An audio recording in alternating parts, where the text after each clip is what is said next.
이번 주 토요일에 제가 새벽 설교 본문을 보다가 약간 깜짝 놀랐습니다.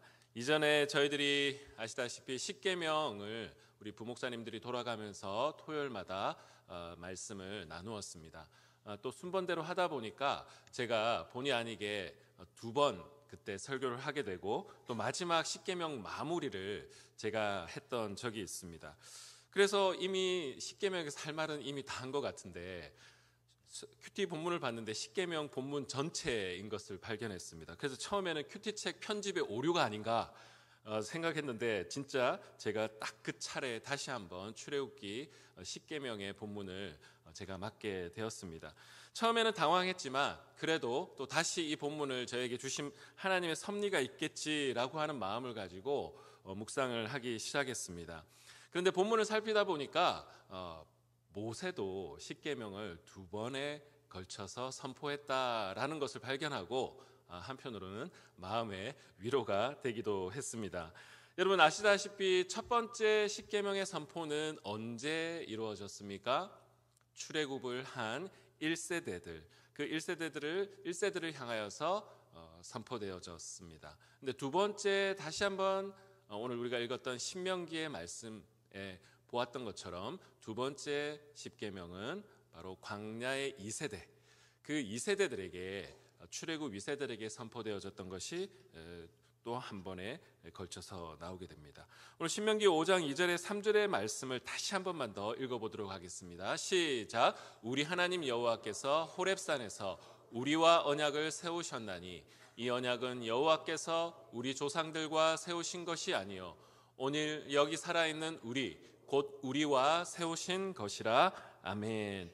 그런데 이 구절을 읽다 보면 한 가지 의문이 생깁니다. 여러분 십계명은 원래 누구에게 역사적으로 주어진 계명입니까? 출애굽 1세대입니다. 자, 그런데 오늘 신명기의 상황은 2세대에게 주어진 상황인데 왜 1세대들에게 준 것이 아니라 우리 조상들과 세운 것이 아니라고 부정을 하고 있을까요? 그리고 오늘 여기 살아있는 우리와 세운 것이다 라고 이렇게 이야기를 하고 있습니다. 모세가 거짓말을 한 것일까요? 역사를 왜곡한 것일까요? 여기에 보면 살아있는 이라고 하는 표현이 하나 등장하는데 살아있다라고 하는 그 반대편에는 무엇을 염두에 둔 표현일까요?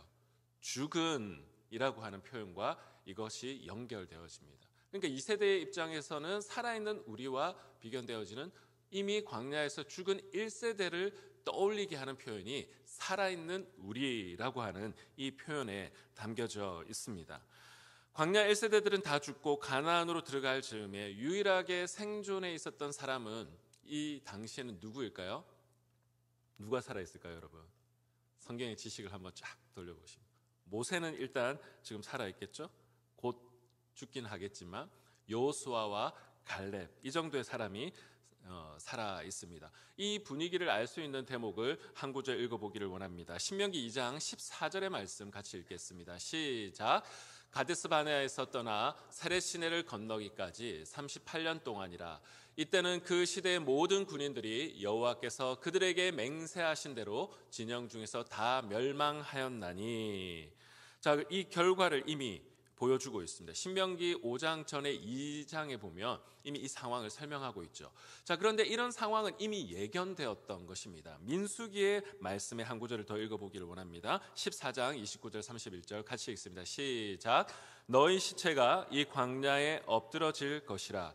너희 중에서 20세 이상으로 계수된 자 곧 나를 원망한 자 전부가 여분네의 아들 갈렙과 눈의 아들 여호수아 외에는 내게 맹세하여 너희에게 살게 하리라. 한 땅에 결탄코 들어가지 못하리라. 아멘. 자, 이 말씀에 비추어 봐도 지금 신명기 5장 상황에서 십계명을 듣고 있는 사람은 출애굽 2세대, 1세대들은 다 광야에서 이미 죽었고 광야에서 태어난 바로 그러한 2세대들에게 주어진 상황이다라고 하는 것을 알 수가 있습니다. 다시 처음의 질문으로 돌아가서 그럼에도 불구하고 왜 모세는 이 십계명이 1세대의 조상들이 아니라 오늘 살아있는 우리들에게 세우신 말씀이다라고 담대하게 표현하는 것일까요? 이것을 우리가 좀 가늠해 볼 수 있는 힌트가 출애굽기와 신명기를 비교하는 과정 가운데서 좀 그 힌트를 우리가 찾아낼 수가 있습니다. 그래서 오늘은 우리가 십계명의 한 절 한 절의 말씀을 해설하는 것은 사실 물리적으로도 불가능할 뿐더러 오늘 이 본문의 말씀을 출애굽기와 신명기의 십계명을 약간 비교하면서 그 가운데 주시는 하나님의 메시지를 우리가 살피기를 원합니다.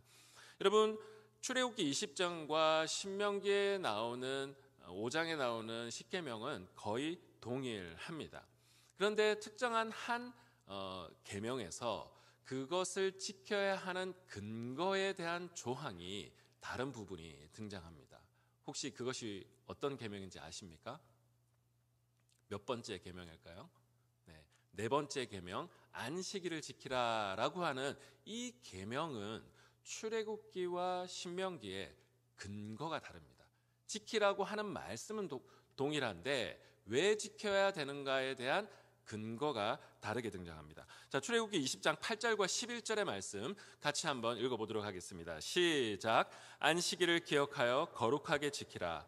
이는 엿새 동안에 나 여호와가 하늘과 땅과 바다와 그 가운데 모든 것을 만들고 일곱째 날에 쉬었음이라. 그러므로 나 여호와가 안식일을 복되게 하여 그날을 거룩하게 하였느니라. 아멘. 출애굽기에서 안식일을 지키는 근거를 무엇이라고 이야기를 하고 있습니까? 하나님께서 창조하신 그 창조의 사건을 기념하는 바로 그것을 근거로 안식일을 지키라 이렇게 이야기를 하고 있죠. 자, 그렇다면 신명기에서는 안식일을 지키는 근거로 무엇을 제시하고 있는지 한번 살펴보기를 원합니다. 신명기 5장 12절 15절의 두 구절의 말씀을 읽겠습니다. 시작. 내 하나님 여호와가 내게 명령한 대로 안식일을 지켜 거룩하게 하라. 너는 기억하라. 내가 애굽 땅에서 종이 되었더니 내 하나님 여호와가 강한 손과 편팔로 거기서 너를 인도하여 내었나니 그러므로 내 하나님 여호와가 내게 명령하여 안식일을 지키라 하느니라. 아멘. 두 번째, 신명기의 말씀에는 안식일을 지키는 근거로 무엇을 제시하고 있습니까? 하나님의 그 출애굽의 구원의 사건을 안식의 근거로 제시를 하고 있습니다. 자, 그렇다면 여러분 여기서 한번 질문을 가지시는 분이 있을 것입니다. 분명히 하나님께서는 모세를 통하여서 분명하게 딱 새겨진 돌판, 이 출애굽 시대의 1세대들에게 주신 하나님의 계명의 말씀이 분명하게 있는데 지금 모세는 임의로 본인이 그 십계명의 말씀을 변경하고 수정을 한 것인가? 라고 하는 질문을 가진 분들도 분명하게 계실 것입니다. 마태복음 5장 18절의 말씀에 하나님의 말씀은 1.1획도 없어지지 않는다. 그래서 보통 우리가 관용적으로 이 말씀을 들면서 말씀을 함부로 이 문자에 대한 굉장히 경건함을 가지도록 많은 또 선배 우리 목사님들이 말씀하시기도 하셨습니다. 우리는 이 본문의 말씀을 어떻게 이 두 가지를 이해를 할 수 있을까요? 여러분, 사실 모세가 광야 이세들에게 말씀을 재선포하는 작업의 최종 목표는 사실 문자 그대로 기계적으로 십계명의 말씀을 그들에게 전달하는 것이 사실 아닙니다. 오히려 모세의 사명은 1세대들에게 선포된 그 말씀을 오늘의 우리, 즉 2세대들의 현실과 상황에 좀 더 정확하게 선언하고 적용하는 것이 2세대들에게 모세가 가진 사명이었습니다. 여러분, 출애굽 1세대는 애굽을 떠나서 전혀 새로운 하나님 나라의 백성의 정체성을 가지고 살아가야 하는 상황이었습니다.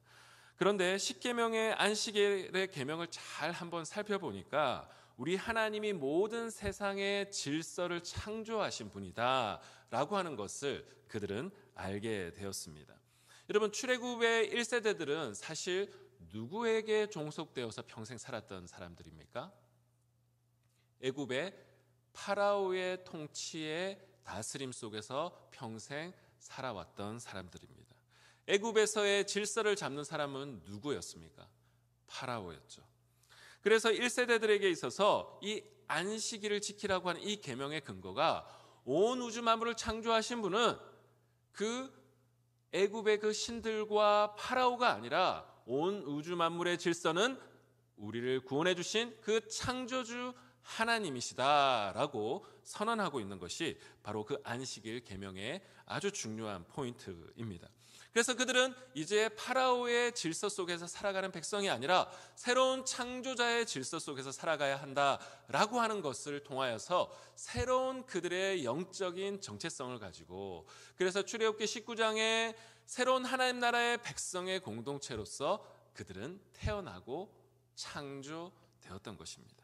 여러분, 하나님의 창조는 물리적인 가장 시작의 그 첫 시작에만 하나님의 창조의 역사는 시작되는 것이 아니라 우리 하나님은 바로 새로운 공동체를 창조하시는 그 순간에도 창조주 하나님을 보여주셨고, 말씀을 계시하는 그 순간에도 우리에게 창조주 하나님이심을 보여주고 계시는 것입니다.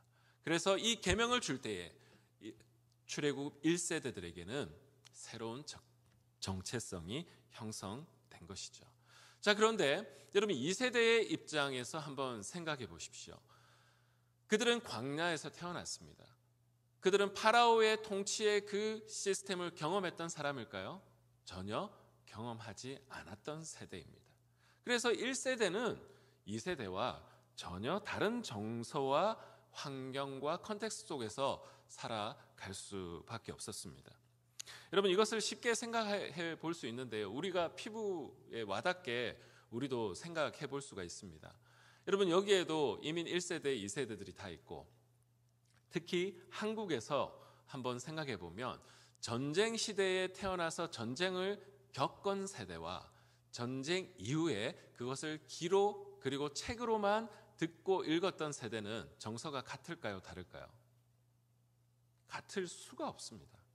여러분, 우리도 인생에 육신의 어려움을 경험해 보면요, 육신의 그 어려움을 겪고 있는 사람들을 이전에 바라볼 때는 그냥 아프구나, 내지는 조금 어느 정도 공감은 할 수 있겠죠. 그러나 내가 그것을 경험을 해보면 이건 완전 다른 차원의 공감이 되지 않습니까? 전쟁을 경험한 사람과 경험하지 않는 사람은 완전 다른 정서를 가질 수밖에 없다라고 하는 것이죠. 이건 옳고 그름의 문제는 사실 아닙니다.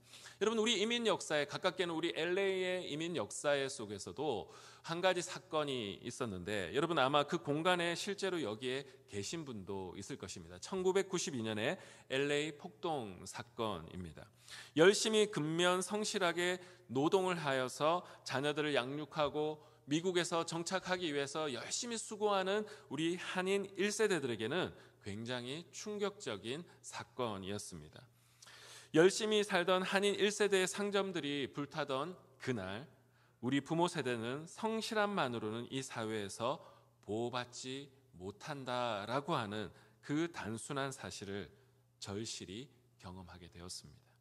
그래서 한인 사회가 사실 이 기점을, 이것을 분기점으로 열심히 경제적인 어떤 부분에만 신경을 쓰면 안 되겠다라고 하는 자각이 생겼다고 합니다. 그리고 자연스럽게 1세대에서 2세대로 가면서 새로운 사명이 등장하게 되고, 정치, 경제, 사회 전반적으로 한인 사회가 영향력을 끼치고 이 가운데서 애를 써야 되는 것이구나라고 하는 것을 자각하는 아주 중요한 사건이 되었다라고 하는 것을 저도 여러 또 책이나 아니면 또 증언들을 통해서 들었던 적이 있습니다. 여러분, 그런 점에서 볼 때도 1세대의 사명과 2세대의 사명은 같을 수가 없는 것이죠. 실제로 그들에게 주어진 환경 자체, 역사적 사명도 다를 수밖에 없습니다. 출애굽 2세대들과 출애굽 1세대들도 당연하게 정서도 다르고 그들이 태어났을 때 맞닥뜨린 환경도 그들은 전혀 다를 수밖에 없었습니다. 그래서 신명기 5장 15절을 우리가 다시 한번 읽어보도록 하겠습니다. 그 상황을 생각하면서 한번 읽어보도록 하겠습니다. 시작. 너는 기억하라. 내가 애굽 땅에서 종이 되었더니 내 하나님 여호와가 강한 손과 편팔로 거기서 너를 인도하여 내었나니 그러므로 내 하나님 여호와가 내게 명령하여 안식일을 지키라 하느니라. 자, 그렇다면 이 세대들은 파라오의 통치를 경험하지 않았던 세대의 사람인데, 이 세대들에게 선포되어진 이 십계명의 그 안식일의 근거로 출애굽의 구원의 하나님은 소환하고 하고 있습니다. 모세를 통해서 이야기하고 있는 것이죠. 왜 이 세대들에게는 이것이 강조될 필요가 있었을까? 우리는 이렇게 질문하며 이 본문을 바라보아야 하는 것이죠. 여러분, 안식의 의미는 하나님의 구원을 기념하는 것과 연결된다라는 것을 신명기는 우리들에게 분명하게 강조를 하고 있습니다. 자, 이제 신명기의 말씀은 가나안으로 들어가기 직전의 상황에 선포되어진 말씀인데, 가나안에 들어가게 되면 이제는 이방 민족들의 문화들과 전쟁을 선언하고 선포해야 되는 그런 상황입니다.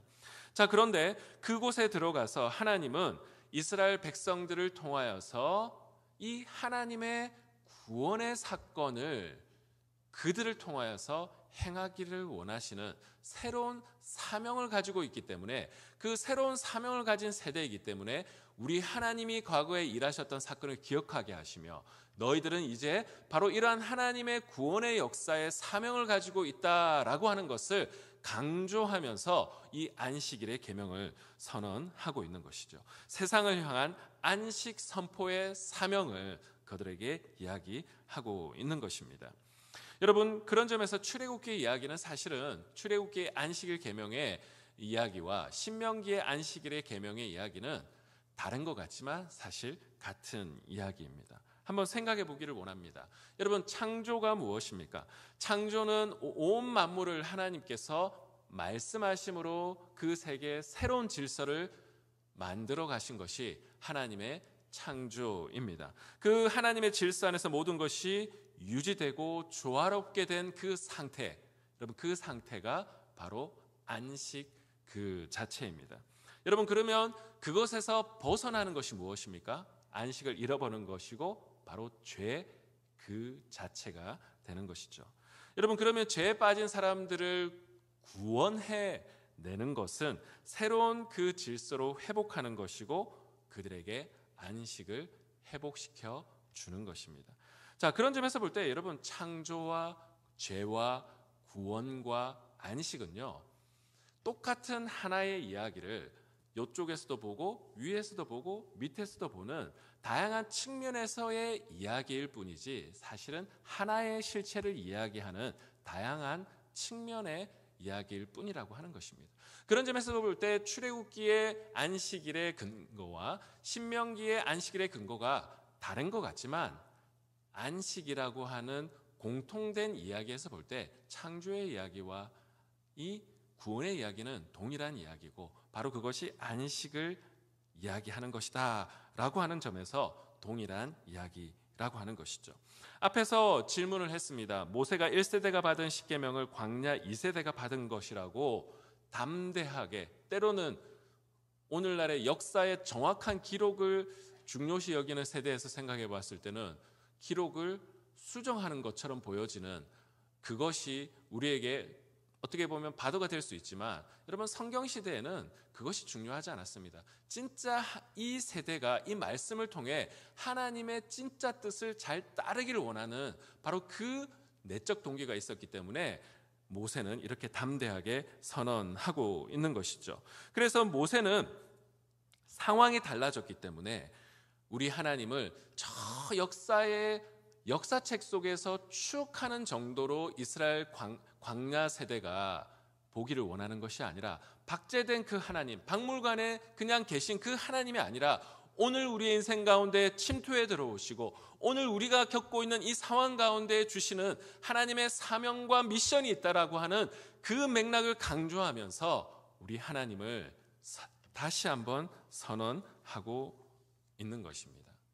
여러분, 하나님은 우리의 인생 가운데 우리의 역사의 중심으로 찾아오시는 분이신 줄로 믿습니다.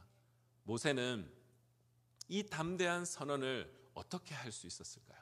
1.1핵이라도 변경하면 안 된다라고 하는 그것이 경건한 시도일 수 있지만, 여러분, 우리의 신앙생활을 할 때 우리는 문자주의에 빠져서는 안 됩니다.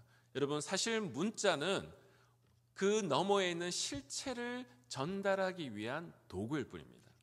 때로는 이 문자에 우리가 빠져 있다 보면 그것이 하나님 앞에서 거룩한 경건이라고 생각할 수 있지만 오히려 그렇지 않습니다. 문자주의에 빠져서 오히려 하나님을 핍박하게 되는 일이 벌어지고, 오늘날 하나님께서 역사하시는 하나님의 그 새로운 역사의 그 역사를 오히려 내가 그 경건함이 가로막게 될 수 있는 것이죠. 그래서 로마서에 보면 바울이 예수 그리스도를 만나고 나서 자기의 삶을 회고하면서 율법에 대한 충성이 오히려 내가 죄를 짓게 한 결과를 벌어지게 했다라고 고백하는 장면이 나옵니다. 그렇지 않습니까? 그는 율법에 대한 충성으로 그리스도인들을 핍박했습니다. 그런데 오히려 율법에 대한 충성의 동기로 그렇게 성실하게 일했지만 오히려 예수님을 핍박하는 그 결과가 벌어졌다. 결국 예수님을 핍박하는 것은 하나님을 향한 불경건함이라는 것을 나중에 알게 되었죠. 그래서 로마서에서 그것을 표현하는 장면이 나옵니다. 여러분, 오늘 하나님께서는 오늘 우리가 저 추억 속에 있는 2000년 전에, 그보다 더 훨씬 전에 있는 그 이야기를 그냥 지식으로만 받아들이기를 원치 않는 분이십니다. 모세도 그 시대에 그 십계명을 과감하게 다르게 선포할 수 있었던 그 용기는 그냥 단순한 불경건함이 아니라 오히려 하나님을 향한 진정한 경건함, 오늘 이 세대들에게 어떻게 하면 새로운 사명을 불어넣을 수 있을까라고 하는 그 마음 가운데 고민과 그들을 향한 영적인 갈망이 있었기 때문에 그는 담대하게 선포할 수 있었던 줄로 믿습니다. 그러한 경건이 저와 우리 모든 성도님들 가운데 넘쳐나시기를 주님의 이름으로 축복합니다. 하나님은 이스라엘 출애굽시키셔서 새로운 하나님 나라의 공동체, 구원을 선포하는 공동체, 안식을 선포하는 공동체로 불러주시고 만들어 나가시고 창조해 나가셨습니다. 하나님은 오늘도 여전히 일하시고 계시죠. 태초에만 일하신 분이 아니라 오늘도 일하시는 분이시다. 그것을 예수님께서 말씀하셨는데요. 요한복음 5장 17절의 말씀을 같이 한번 읽겠습니다. 시작. 예수께서 그들에게 이르시되 내 아버지께서 이제까지 일하시니 나도 일한다 하시매 아멘. 요한복음 태초에 일하신 하나님, 그 하나님의 역사를 오늘 예수 그리스도 안에서 일어나는 일들과 연결하고 있습니다. 그냥 태초에 과거에만 머물러 계신 하나님이 아니라 오늘 예수 그리스도를 통하여서 우리와 말씀하시는 하나님으로 오늘 담대하게 요한복음은 우리에게 선언하고 있습니다. 여러분, 하나님과의 올바른 관계 안에 있는 사람들은 언어에 묶이지 않습니다. 여러분, 요한복음 1장에 굉장히 담대한 선포를 하는데 그때 당시에 사람들이 생각하는 최고의 선이라고 생각했던 로고스, 그 로고스를 그들은 구원이라고 생각했습니다. 그런데 요한복음은 태초의 말씀이 너희들이 생각하는 그 관념의 세계만 계신 분이 아니라 이 땅 가운데 우리와 먹고 마시며 동행하며 우리가 함께 동행하며 울고 웃으며 찾아오신 그 로고스가 육신을 입고 찾아오셨는데 그분이 예수 그리스도이시다. 그것이 요한복음의 말씀이 육신이 되었다라고 하는 담대한 선포입니다. 그 누구도 요한에게 그 누구도 시도하지 않았던 그 담대한 표현, 어떻게 가능했을까요? 하나님을 향한 경건함이 있었기 때문에 말씀의 문자에 묶인 인생이 아니라 하나님께 묶여 살아갔던 인생이 있기 때문에 담대하게 선언한 사람들이었습니다. 여러분, 하나님을 향한 경건함이 살아있을 때 우리 하나님은 오늘도 우리에게 찾아오셔서 말씀하시고 역사하시고 우리를 향하여서 새로운 사명으로 우리를 이끄시는 분이신 줄로 믿습니다. 여러분, 오늘 우리가 살아가는 이 이민사회에서, 그리고 오늘 우리가 살아가는 이 오렌지 카운티에서, 또 좁게는 우리 가정에서, 또 소그룹에서 우리 하나님께서 오늘 나에게 말씀하시고 역사하신다는 사실을 여러분 믿으십니까? 거기에 대한 기대가 있으십니까? 여러분, 사실 저도 목사님, 저도 마찬가지지만 우리가 바쁜 인생을 살아가다 보면 하나님을 향한 기대가 참 사라져 버릴 때가 많습니다. 여러 가지 신분의 문제와 또 경제적인 문제와 주택의 문제와 막 이런 것으로 고민하다 보면 하나님을 잃어버리고 하나님을 향한 기대감을 잃어버리고 살아갈 때가 많습니다. 그때 우리 하나님은 모세를 통하여 이세대들에게 담대하게 선포하였던 것처럼 오늘 우리들에게 말씀하십니다. 지금 나와 다시 새롭게 언약을 맺자. 하나님께서 우리를 찾아오시는 줄로 믿습니다. 여러분, 우리도 인생에 지쳐서 또 직장 생활에 바빠서 하나님 앞에서 기도할 힘도 없고 말씀을 볼 힘도 없는 우리들에게 우리 하나님은 찾아오시고 주일에 예배를 드리는 것에 간간히 신앙생활을 유지하는 사람들, 구역 모임을 가려고 하니 더 인생의 그 살이에 바빠서 마음의 부담을 안고 있는 우리들에게 주님은 오늘 우리들에게 찾아오셔서 다시 한번 내가 너를 찾아가길 원합니다. 너를 통해서 새로운 사명이 있다. 너에게 사명이 있어. 너를 통해서 내가 할 일이 있어 라고 새롭게 언약을 맺자고 찾아오시는 분이 우리 하나님이신 줄로 믿습니다. 여러분, 고린도후서 3장 3절의 말씀을 읽고 우리 말씀을 마무리하기를 원하는데요.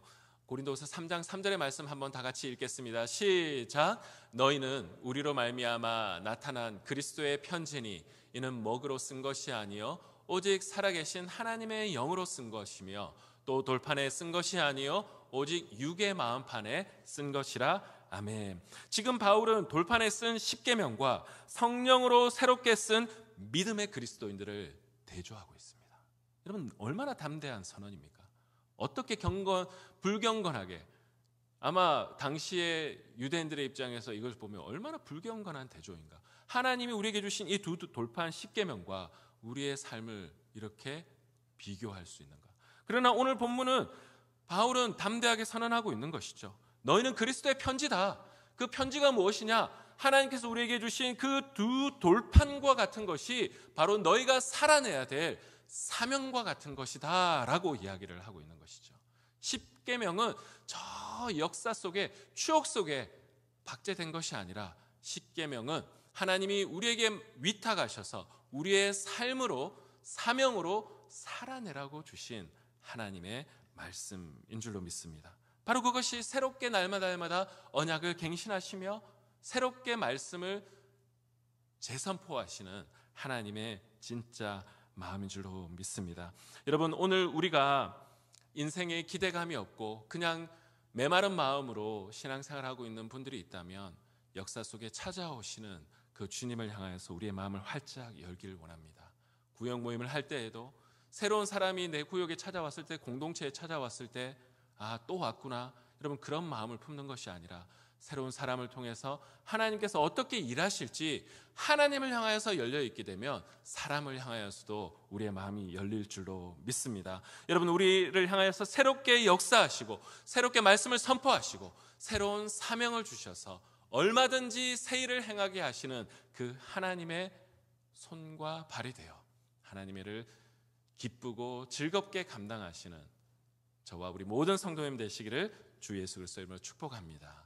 우리 시간에 말씀을 기억하며 찬양 드리기를 원하는데요. 내 삶에 들어온 주님의 말씀, 하나님, 역사 속에만 계시는 하나님이 아니라 오늘 내 삶에 찾아오셔서 나를 새롭게 하여 주시옵소서. 이 고백으로 이 찬양 고백드리겠습니다. 내 삶에 들어온 주님의 말씀이 내게 빛이 되시니 내 삶의 어두운 절망 가운데 소망 보게 하시네. 내 삶에 들어온 주님의 말씀이 나를 인도하시니 내 삶의 막막한 문제 가운데 주 뜻 보게 하시네. 말씀이 내게 역사하기를, 말씀이 내게 살아있기를, 하나님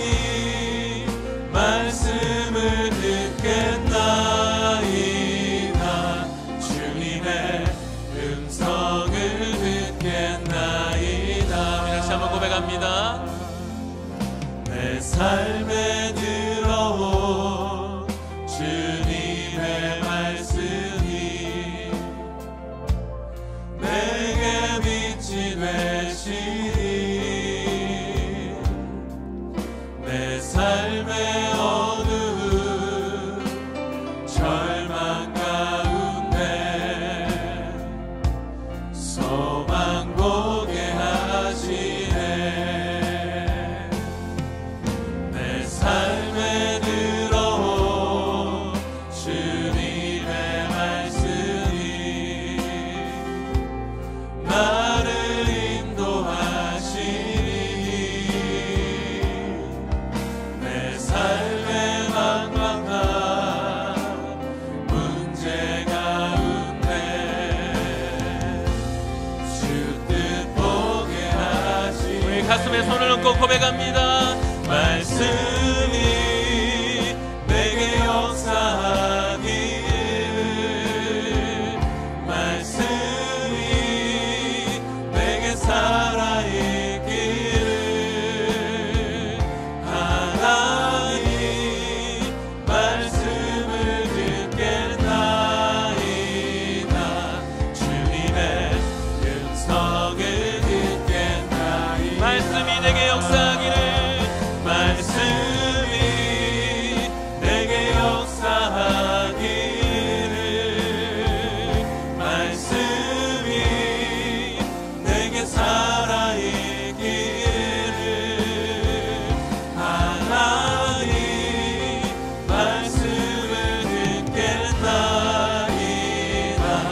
주님의 음성을 듣겠나이다. 주님의 말씀을 듣겠나이다. 주님의 뜻대로 살겠나이다. 아멘. 이 시간에 우리 말씀을 기억하며 주님 앞에 결단하며 기도하기를 원합니다. 하나님, 온 세상 만물을 질서를 창조하시는 창조주 하나님을 믿게 하여 주시옵소서. 그 주님을 떠난 것이 죄이고 안식을 잃어버린 것입니다. 예수 그리스도를 통해서 우리에게 다시 한번 안식을 회복하여 새로운 창조의 역사를 일으켜 나가시는 주님께 하나님, 우리가 기대감을 가지고 살아가길 원합니다. 하나님, 내 마음 가운데 신앙생활 하지만 기대감 없이 살아가는 내 마음 가운데 있다면 메마른 내 인생 가운데 촉촉한 성령의 충만함을 주시사 우리의 인생 가운데 찾아오셔서 하나님의 역사의 통로로 우리를 사용하여 주시옵소서라고 주여 한번 외치고 간절하게 기도하며 나가겠습니다. 주여. 하나님 아버지, 그렇습니다. 우리 인생 가운데 찾아오셔서 하나님, 우리를 새롭게 창조하시고 우리에게 새로운 안식을 선포하시며 새 일을 행하시길 원하시는 주님, 하나님, 담대하게 주님 앞에 우리가 나아갈 수 있는 것은 우리 하나님이 우리를 문자만 가르치고 갇히게 하시는 분이 아니요 우리를 거쳐내어 하나님의 역사의 통로로, 하나님의 아버지 창조의 통로로, 하나님의 안식의 사명으로 하나님 우리를 부르시는 것입니다. 하나님, 우리에게 맡겨주신 사명을 믿음으로 잘 감당할 수 있도록 도와주시고 하나님 아버지가 이 사명을 감당할 때마다 딱딱하게 얼어붙은 인생으로 그런 아버지 마음으로 사역하는 것이 아니라 촉촉한 성령의 충만함으로 성령의 역사함으로 우리를 사용하여 주시고 인도하여 주시옵소서. 하나님의 놀라신 역사의